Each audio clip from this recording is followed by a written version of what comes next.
Hi guys, may tools pala itong si Facebook na kung paano padamihin ang ating followers. Kung gusto mong malaman, panoorin mo ang video na ito. Pindutin ang Facebook app at mag-login.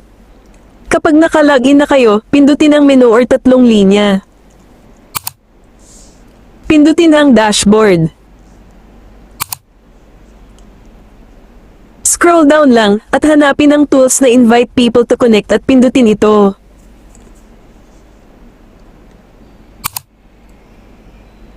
Dito sa invite people who reacted, yung mga video natin na maraming reaction, katulad nito sa video ko lock Facebook profile maraming ang nag-react, ang gagawin mo pindutin mo lang ang invite katulad nito. At punta kayo sa mga video inyo na nag-viral at maraming reaction, so pindutin nyo lang yung reaction, at dyan sa gilid sa right side, may makita kayo ng invite, pindutin nyo lang, dadami na ang inyong followers. Kung nakatulong ang video na ito, huwag kalimutan mag-follow at